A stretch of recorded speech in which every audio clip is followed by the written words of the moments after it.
키 134cm의 작은 거인, 국제사회복지사 김혜영. 아버지의 폭력으로 척추장애인이 된 그녀. 집안에 불행한 일이 생길 때마다 너 탓이야, 너 잘못이야. 나는 여기 없어야 되는 존재. 이제 그런 게 저 자신을 계속 굉장히 무겁게 했겠죠. 힘들게 했겠죠. 하지만 절망하지 않고 자신의 길을 개척해 갔던 그녀. 그런 그녀의 인생을 바꾼 건 14년간의 아프리카 생활이었습니다. 보츠와나 사람들은 제가 척추장애인 김혜영이 아니고 그냥 김혜영으로 봐준 거예요. 거기다가 아름다운 김혜영으로 봐준 거예요. 그러니 얼마나 제가 행복하겠어요. 아프리카에서 새 삶을 찾은 그녀는 이후에도 세계를 무대로 도전을 계속했습니다. 환경을 바꿀 수는 없고요. 제 키를 키울 수도 없어요.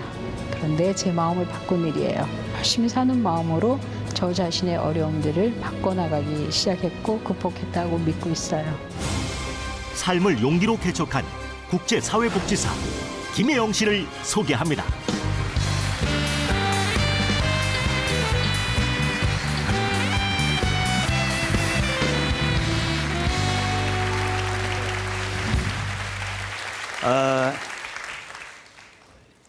제가 좀 말씀 편하게 하시게 네. 제가 조금 이제 자리를 좀 낮출게요. 제가 이렇게 하고 얘기할게요. 네. 감사합니다. 아니 괜찮습니다. 괜찮습니다. 네. 근데 국제사회복지사다고 이렇게 소개가 됐어요. 근데 그러면 케냐에서 하시는 일을 조금 더 구체적으로 얘기를 해주신다면. 예, 저는 그 복지재단 소속으로 아프리카 권역 본부장으로 일을 하고 있어요. 그래서 아프리카 여러 나라가 많이 있잖아요. 그 중에 이제 초등학교 아이들을 찾아서 지원하는 일을 하고 있어요. 네. 네. 그런데요, 케냐에 계시기 전에 보츠와나라는 곳에서 또 14년간 계셨다고 그랬거든요.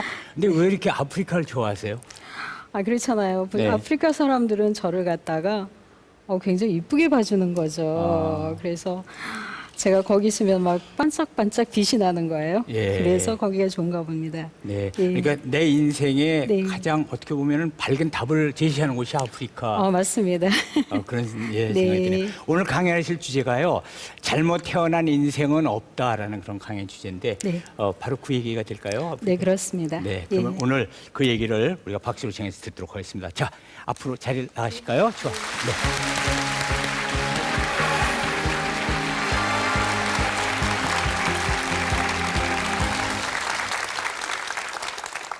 네, 반갑습니다. 국제사회복지사 김혜영입니다. 제가 여러분에게 들려드릴 이야기는 그렇습니다. 잘못 태어난 인생은 없습니다. 사실은 저는 이 말을 이해하기까지 정말 오랜 세월이 걸렸습니다. 어렸을 때는 도저히 이 말을 이해할 수가 없었습니다. 왜냐하면 가족들로부터 주변 친구들, 마을 사람들이 저한테 너는 잘못 태어났어. 너는 쓸데없이 태어났어. 태어나지 말았어야 해.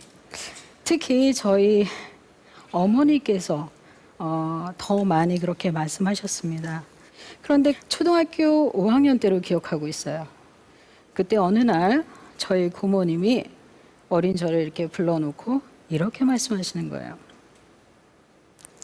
혜영아, 너희 아버지를 미워하지 말아라. 태어나서 3일 만에 저희 아버지께서 이제 쓸데없는 기집애가 태어났는데 왜 이렇게 쓸데없이 돈을 쓰고 그러느냐라는 그런 집안에 언쟁이 생기면서 너를 던져서 갓난아인 너를 집어던져서 그렇게 했는데 그래도 아버지니까 아버지를 미워하지 말아라.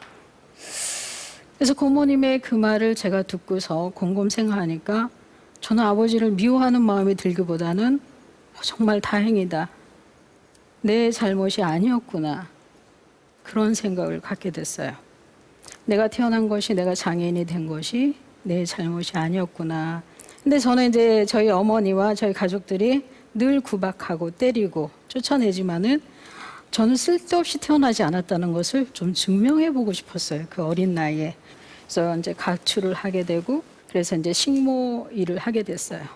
어쨌든 거기서 한 8개월 정도 이렇게 일을 하는 중에 어느 날 보니까 제 인생이 너무나 암담한 거예요. 내가 평생을 이렇게 밥하고 빨래하고 살 것인가? 안 되겠다. 어떡하지? 근데 마침 이제 반상회보가 왔어요. 근데 거기 보니까 서울시에서 운영하는 무료 직업학교가 있다고. 그래서 기술을 배워야겠다. 그래서 이제 15살에 제가 직업학교 학생이 됐어요. 저는 거기서 기계편물 기능사 상급 자격증을 땄고 또 취직을 했어요.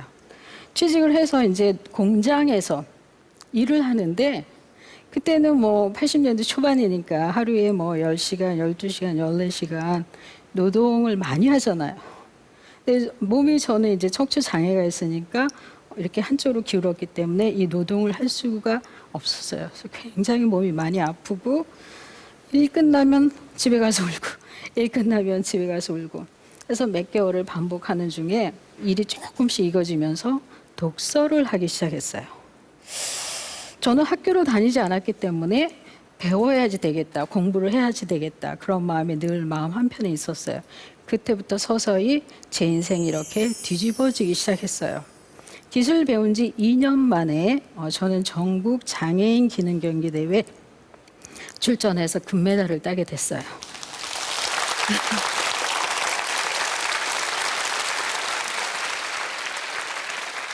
큰일 났습니다.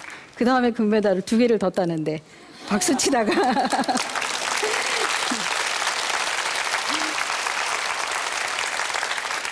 예, 80년도 중반에 전국 장애인 기능 경기 대회, 전국 기능 경기 대회, 또 세계 장애인 기능 경기 대회에서 모두 금메달을 따고 철탑 산업훈장을 받았습니다. 만 19살 때였습니다. 그리고 저는 20대 중반에 대학을 가고 싶어서 노력을 했습니다. 그런데 검정고시를 다 마치고 대학에 가려고 2번 재수를 했지만은 이것은 제 마음대로 잘 되지 않았습니다.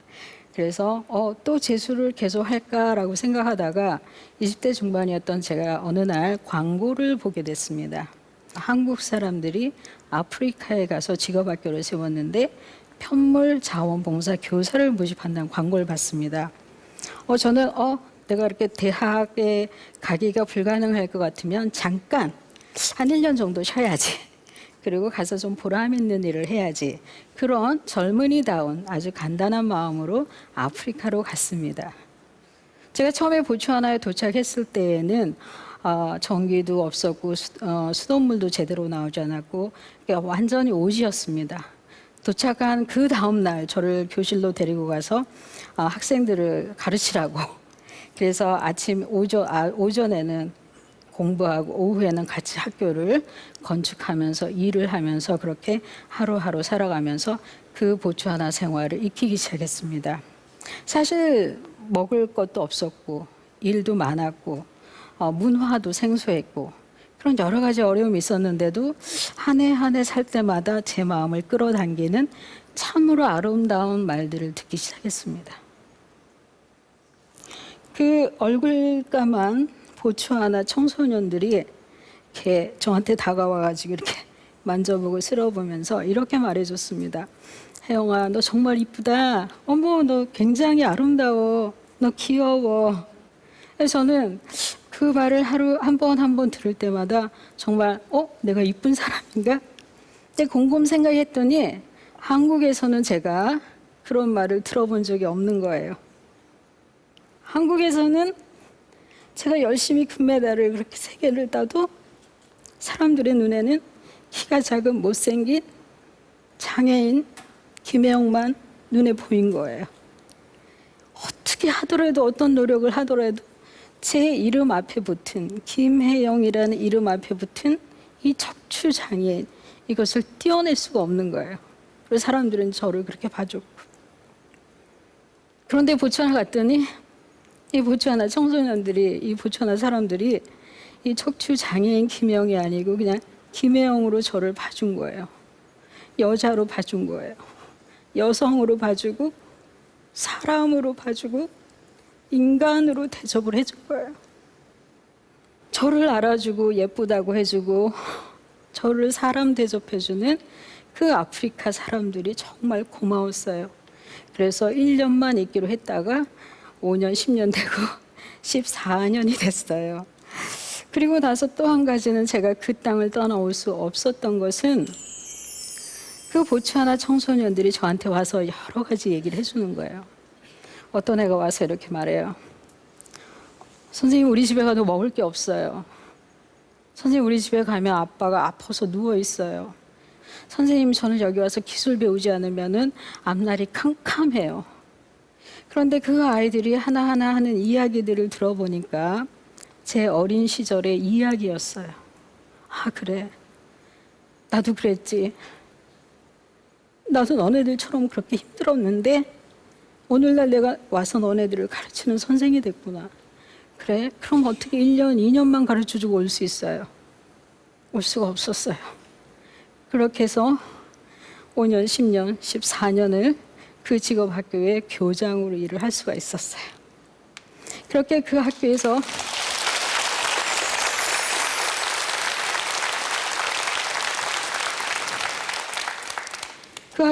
교장으로 열심히 일을 하다 보니까 졸업생도 한 450명쯤 나고 아줌마 학생들도 한 240명쯤 나고 정말 보람이 있었어요. 그러나 제 마음 한가운데 아쉬움이, 부족함이 느껴지기 시작했어요. 안 되겠다. 가서 교육을 받아와야겠다. 나를 사람 대접해주고 나를 아름다운 여성으로 대접해준 이 아프리카 사람들이 아직도 힘드니까 내가 가서 교육을 더 받고 와서 전문가가 돼서 이 아프리카 사람들을 위해서 한번 일을 해봐야겠다. 그런 마음이, 그런 꿈이 생겼습니다. 그래서 저는 보츠와나 생활 14년을 끝내고 유학을 갔습니다. 뉴욕 맨하튼에 가서 대학교와 대학원 사회복지학 학사, 사회복지학 석사 과정을 잘 끝냈습니다. 그리고 국제사회복지사가 됐고 작년 7월에 대한민국 정부에서 저를 청와대로 오라고 초청해 주셨습니다. 그래서 무슨 일인가 그랬더니 제가 아프리카에서 열심히 일을 한 공로를, 헌신을 인정해 줘서 훈장을 받을 수 있도록 추천해 주셨습니다. 그래서 작년 7월에 국민훈장 목련장을 수상하게 됐습니다.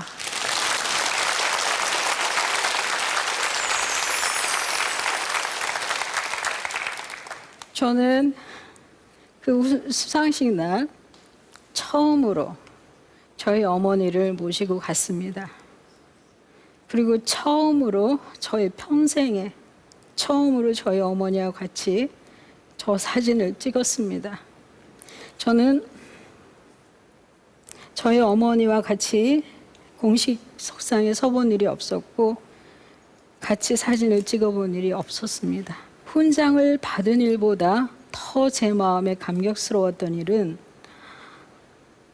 저희 어머니가 그날 저에게 주신 감사함입니다. 그 자리에 계셔 주셔서 저를 낳아 주셔서 저를 사람으로 이 세상에 오게 해 주셔서 진심으로 사랑하고 존경하는 마음이 그날 들었습니다. 저는 어머니한테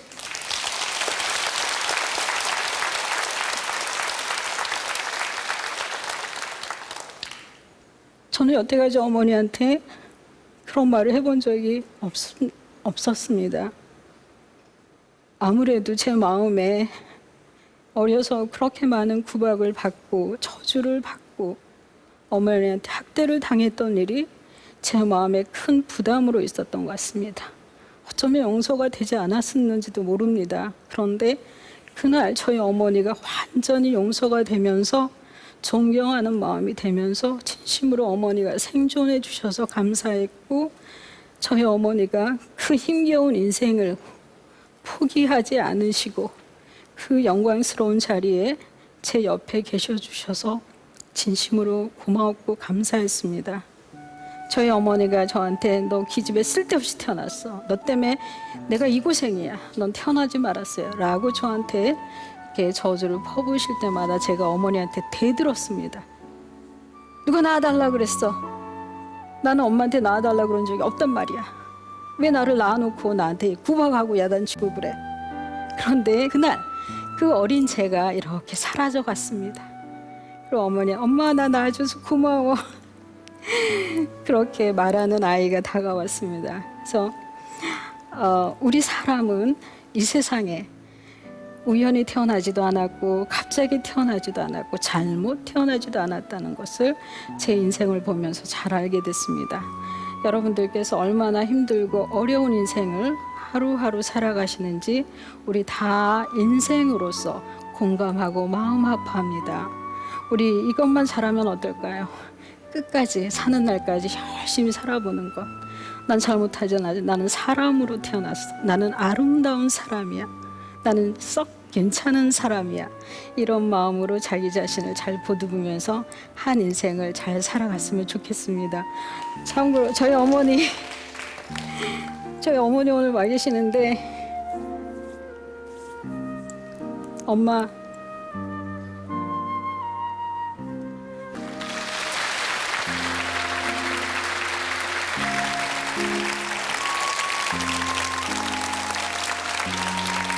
엄마 고맙습니다.